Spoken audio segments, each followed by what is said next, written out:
सुप्रभात प्यारे बच्चों। आज पढ़ेंगे क्षितिज काव्यखंड से रसखान जी। ठीक है, रसखान जी के सवैये पढ़ेंगे। रसखान जी का सबसे पहले जीवन परिचय, कवि परिचय पढ़ लेते हैं अपन। जीवन परिचय में रसखान जी जो थे वे हिंदी साहित्य के कृष्ण भक्त कवि रसखान जी का मूल नाम सैयद इब्राहिम था। ठीक है ना, सैयद इब्राहिम था। उनका जन्म सन 1548 ईस्वी के आसपास मुगल राजवंश से संबंधित एक पठान परिवार में दिल्ली में हुआ था। मूलतः ये मुसलमान थे। ठीक है ना, ये मुसलमान होते हुए भी ये जीवन भर कृष्ण की भक्ति में डूबे रहे। उन्होंने पूरे जीवन कृष्ण की भक्ति में अपना जीवन लगा दिया था। इनकी भगवत भक्ति को देखकर गोस्वामी विठल नाथ जी ने इन्हें अपना शिष्य बना लिया था। ठीक है ना, गोस्वामी विठल नाथ जी जो थे उन्होंने उनको अपना शिष्य बना लिया। किसको? रसखान जी को। ठीक है ना, कहते हैं उन्हें श्रीनाथ जी के मंदिर में कृष्ण से के साक्षात दर्शन भी हुए थे। ऐसा कहने सुनने को मिलता है। ठीक है ना, कि कृष्ण भगवान ने उनको साक्षात दर्शन दिए थे। तभी से वे ब्रजभूमि में रहने लगे और आजीवन वहीं रहे।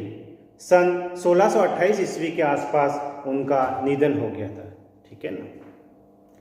अब रसखान जी की रचनाओं में सिर्फ दो काव्य रचनाएं हैं। ठीक है, सुजान रसखान और प्रेम वाटिका, ये दो ही इनकी रचनाएं हैं। ठीक है ना, प्रेम वाटिका में प्रेम विषयक दोहे तथा सुजान रसखान में कृष्ण प्रेम पर कवित्व और सवैये हैं। कृष्ण प्रेम पर, सुजान रसखान में सिर्फ कृष्ण के प्रेम पर, ठीक है ना, कवित्व और सवैये हैं। अब सवैये अपने कोर्स में भी है, सवैये पढ़ेंगे 4। ठीक है ना, सवैये एक वर्णिक छंद है जिसमें 22 से 26 तक वर्ण होते हैं। ठीक है, अब उनके साहित्यिक विशेषताओं में दे पढ़े सुने तो साहित्यिक रसखान जी काव्य रचना का विषय है कृष्ण भक्ति।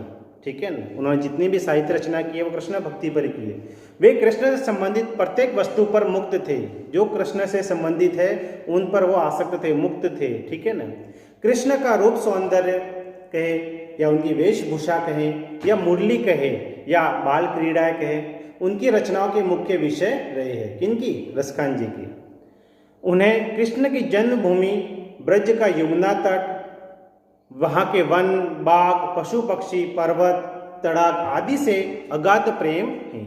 उनकी रचनाओं में उनकी भक्ति, प्रेम की तन्मयता, भाव विहलता, भावुकता और तल्लीनता देखने को बनती है। अब रसखान जी की शैली में रसखान जी अपनी सुमधुर, सरल और ब्रज भाषा के लिए प्रसिद्ध है। उनकी भाषा में कहीं शब्दों का आडंबर नहीं है। ठीक है, कहीं अलंकारों की भरमार भी नहीं है। उनके शब्दों में झरने सा मधुर प्रवाह है। मुहावरों के प्रयोग कहीं कहीं पर देखने को मिलते हैं और जो उनकी वाणी को मधुर बना देते हैं। रसखान के काव्य जैसी सहजता और प्रभाव और कहीं मिलना दुर्लभ है। ठीक है, दोहा, कवित्व, सवैया, ये छंद, इन तीनों छंदों पर उनका पूरा अधिकार है। वास्तव में रसखान जी रस की खान है। ठीक है ना। अब पढ़ेंगे उनके अपन सवैये। पहला सवैया, ठीक है, पहले सवैये में मैं अर्थ बता देता हूं। पहले सवैये में रसखान जी ब्रज भूमि पर मुक्त हैं। वे अगले जन्म में भी कृष्ण ब्रज भूमि में ही रहना चाहते हैं, चाहे वे ग्वाल बाल वन, चाहे नंद की गायें बने। ठीक है ना, चाहे गोवर्धन पर्वत का पत्थर बने या यमुना किनारे कदम के पेड़ पर बसने वाले पक्षी बने, पर वे हर हाल में ब्रज भूमि पर ही बसना चाहते हैं। ठीक है ना। अब अपन पढ़ेंगे, उसका अर्थ पढ़ेंगे। मानुष हो तो वही रस खानी, बसो ब्रज गोकुल गांव के ग्वारन। मानुष शब्द का अर्थ होता है मनुष्य। ठीक है ना, मानुष का अर्थ क्या होता है? मनुष्य।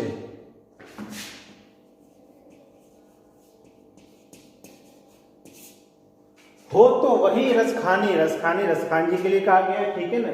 बसो का अर्थ होता है बसना। ठीक है ना।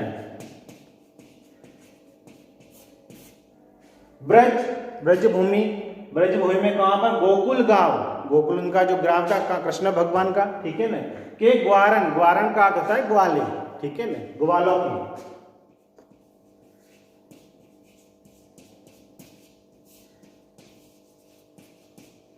ठीक है, तो देखो यहां पर रसखान जी कह रहे हैं कि अगर मुझे अगले जन्म में मनुष्य का रूप मिले, मनुष्य हो तो वही रसखानी बसो ब्रज, कहाँ बसना है, ब्रज के गोकुल के गांव में ग्वालों के रूप में ही मुझे मनुष्य जन्म मिले। यहाँ पर रसखान जी ये कहना चाह रहे हैं कि अगर मुझे वापस पुनर्जन्म हो और मुझे मनुष्य का ही रूप मिले तो मैं कहाँ बसना पसंद करूंगा, कहाँ रहना पसंद करूंगा, मुझे वहीं ब्रज भूमि के गोकुल गांव में ग्वालों के बीच में ही मुझे बसने का जन्म मेरा मनुष्य के रूप में वहीं पर हो। क्यों? क्योंकि कृष्ण भगवान भी जन्म उनका वहीं पर था, तो वो जो रसखान जी थे वो कृष्ण से संबंधित सारी चीजों से बहुत प्रेम करते थे, तो इसलिए वो मनुष्य भी अगर जन्म मिले तो कहाँ पर मिले, मुझे ब्रज भूमि के गोकुल गांव के ग्वालों के बीच में। ठीक है, आगे वाली पंक्ति में जो पशु, पशु का होता है पशु, ठीक है ना, जानवर, पशु हो तो कहां बस मेरो, अगर चरो, चरो का अर्थ है चरना, ठीक है ना, चरो का अर्थ होता है चरना, कहां बस, कहां बस का अर्थ है, बस का अर्थ होता है वश, ठीक है, क्या वश, कहां का अर्थ, कहां से क्या, और बस का अर्थ होता है वश, ठीक है ना। चरो, चरो का अर्थ होता है चरो, ठीक है, चरो, नित्य, हमेशा, सदा, ठीक है ना। नंद, नंद किसके लिए कहा गया, कृष्ण भगवान के पिता नंदराज जी थे, ठीक है ना, नंद के लिए। और धेनु, गाय, ठीक है ना, धेनु किसके लिए कहा गया है, गाय के लिए। और मंजारण, मंजारण का होता है मृत्यु में, ठीक है ना। अब यहां पर रसखान जी कहना चाह रहे हैं कि अगर देखो मनुष्य रूप मिले तो मैं कहां पर बस रहना पसंद करूंगा, मुझे ब्रज भूमि के गोकुल गांव के ग्वालों के बीच में, ठीक है ना। और अगर मुझे अगर पशु जन्म मिल जाए, जो पशु हो, तो अगर मुझे अगला जन्म पशु के रूप में मिल जाए तो क्या बस, मेरा क्या बस चलेगा, मुझे मेरो चरो नित नंद की धेनु मंजारण, मुझे नंद बाबा की जो गायों के बीच में मुझे गाय का जन्म मिले, ठीक है ना। अगर मुझे पशु जन्म मिले तो मुझे गाय का जन्म मिले, तो मैं वो भी गाय कहां पर, नंद बाबा की गायों के बीच में ही मुझे चरने का स्थान मिले, ठीक है ना। अगर मुझे जन्म भी मिले पशु के रूप में तो मुझे गाय का मिले, और वो भी कहां पर, नंद बाबा की गायों के बीच में, जहां पर जो गाय चरती है उनके साथ साथ तो उनके मुझे भी उसमें मिले, क्योंकि कृष्ण भगवान जो थे वो नंद बाबा की गायों को चराते थे, तो इस बहाने उनको सानिध्य मिलेगा कृष्ण का, ठीक है ना। तो इस प्रकार से वो कहते हैं कि मुझे जन्म भी मिले पशु का तो मुझे कौन सा जन्म मिले, गाय का, ठीक है ना। अब आगे, पाहन हो तो, पाहन हो तो वही गिरी को जो कियो हरि छत्र पुरंदर धारण, पाहन का अर्थ होता है पत्थर, ठीक है ना,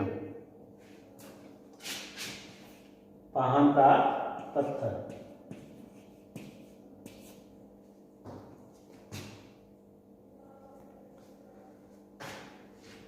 पाहन हो तो वही गिरी, गिरी का अर्थ होता है पर्वत। गो जो कियो हरि छत्र, छत्र का अर्थ है छाता, हरि भगवान के लिए, ठीक है ना। पुरंदर, पुरंदर किसको कहते हैं, इंद्र को, देवराज इंद्र। धारण, ठीक है ना। अब देखो धारण करना, अब एक बार देवराज इंद्र जो थे वो उनका कोप सहना पड़ा था गोकुल वासियों को, ठीक है ना। तो उन्होंने काफी, उसमें बहुत बारिश हुई थी, सारे गोकुलवासी इधर उधर भाग रहे थे बारिश से बचने के लिए, ठीक है ना। तो उस समय भगवान कृष्ण ने गोवर्धन पर्वत को अपनी अंगुली पे उठा लिया था। तो अब देखो यहाँ पर रसखान जी कह रहे हैं कि अगर मुझे देखो मनुष्य का जन्म मिले तो वहीं पर ही गोकुल गांव के ग्वालों के बीच में, पशु का जन्म मिले तो नंद बाबा की गायों के बीच में, और मुझे अगर पाहन पत्थर अगर मुझे बनना पड़े अगले जन्म में, मैं अगर पत्थर बनूं तो पत्थर भी कौन सा पत्थर बनूं, वहीं पर्वत, कौन से पर्वत पर, जो हरि छत्र एक छाते के रूप में उन्होंने भगवान ने धारण किया था, इंद्र से रक्षा के लिए, ठीक है ना। देखो पाहन हो तो वही गिरी, अगर मुझे पत्थर का भी रूप मिले तो मैं कहां पर पत्थर भी बनूं, तो कौन सा पत्थर बनूं, वो उसी पर्वत का पत्थर, गोवर्धन पर्वत का पत्थर बनूं जो कृष्ण भगवान ने अपनी एक उंगली पर इंद्र के कोप को बचने के लिए धारण किया था, ठीक है ना। अब आगे, जो खग हो तो, खग का अर्थ होता है पक्षी, ठीक है ना। जो खग हो तो बसेरो, खग का अर्थ पक्षी, खग का अर्थ पक्षी हो तो बसेरो, बसना, ठीक है ना। करो मिली कालिंदी, कालिंदी का अर्थ होता है यमुना, यमुना नदी को कालिंदी नदी भी कहते हैं, ठीक है ना। कालिंदी यमुना नदी को कहते थे, ठीक है ना।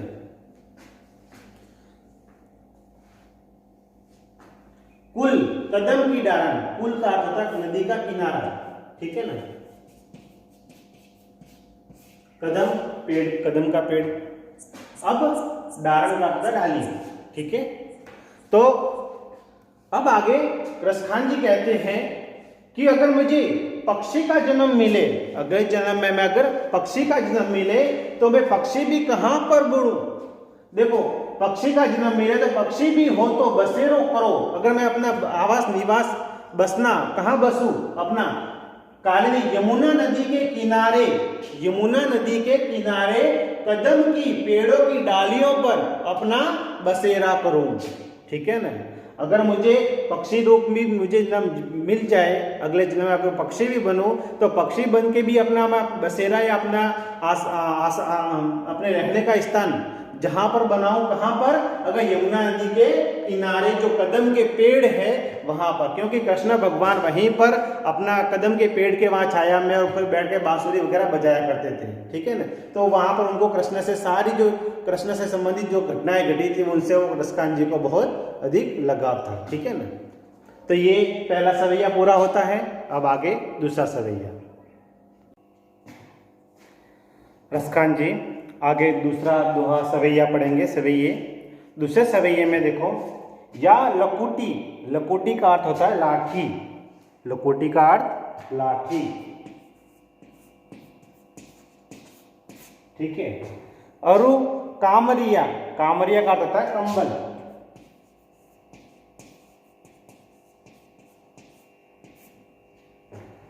ठीक है ना। पर राज तिहु, तिहु का अर्थ है तीन, पूर, पूर का अर्थ है नगर, को तजीडारो, ठीक है ना। तजीडारो यानी त्याग दूं,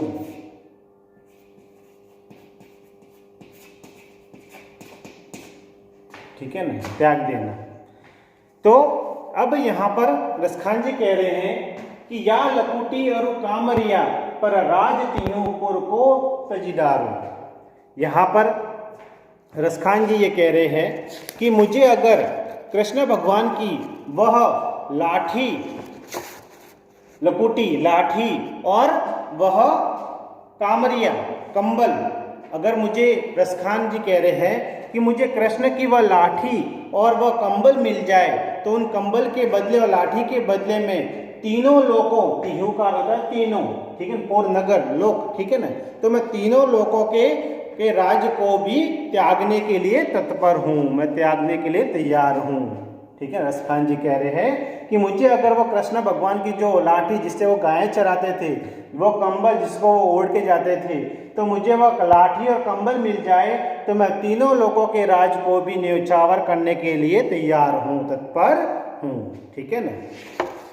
अब आगे आठों सिद्धि, आठों सिद्धि, आठों सिद्धियां, ठीक है, और नवो निधि, सिद्धि और निधियां, आठों सिद्धियां कौन कौन सी है, आठों सिद्धियां में अणिमा, ठीक है ना, महिमा, गरिमा, लघिमा, प्राप्ति, प्राकाम्य, ईशित्व, वशित्व, ठीक है ना, फिर नौ निधियाँ में पद्म, महापद्म, शंख, मकर, कच्छप, मुकुंद, कुंद, नील, खर्व, ये 9 निधियाँ है। ठीक है, जो कुबेर की 9 निधियाँ कहलाती है। ठीक है, 8 सिद्धियाँ और 9 निधियाँ।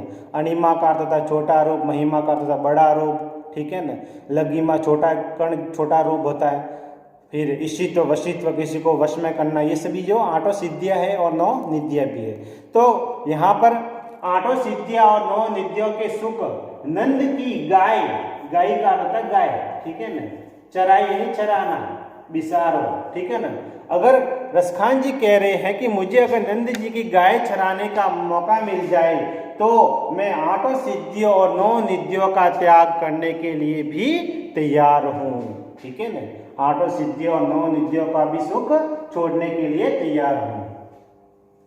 अब रसखान जी कहते हैं, रसखान कबो इन आखिन, रसखान जी कह रहे कि हमारे इस आंखों को कब, इन आंखों को सुकून मिलेगा। सो ब्रज के बन ताग तड़ाग निहारो, उनको सुख कब मिलेगा आंखों को, जब वो ब्रज भूमि के, ठीक है ना, वन का अर्थ होता है वन, जंगल। ठीक है ना, बाग का अर्थ होता है बगीचे।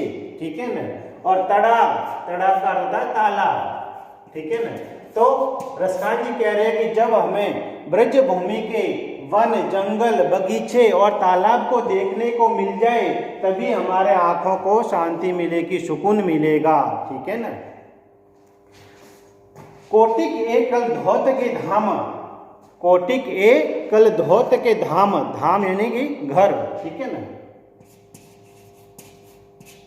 करील के कुंजन ऊपर वारो। ठीक है ना, कल धौत का होता सोना, सोने के। ठीक है ना, कोटिक करोड़ों,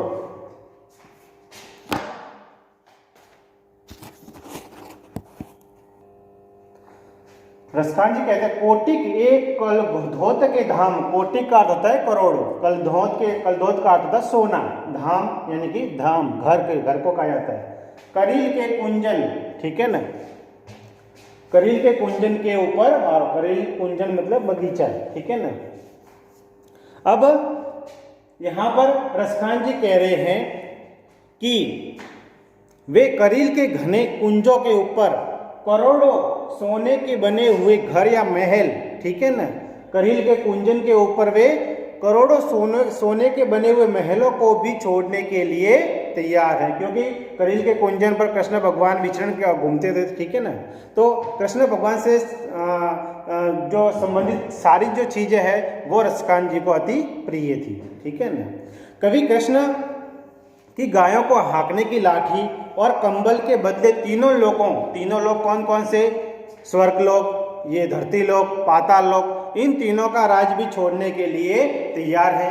इसे कृष्ण के हर वस्तु से इतना गहरा प्रेम और प्यारे की वस्तु, उनको रसखान जी को कृष्ण की हर चीज से, हर वस्तु से गहरा प्रेम है, और हर प्रत्येक वस्तु अनमोल होती है। ठीक है ना, इसलिए वह सब कुछ छोड़ने के लिए भी तैयार हैं।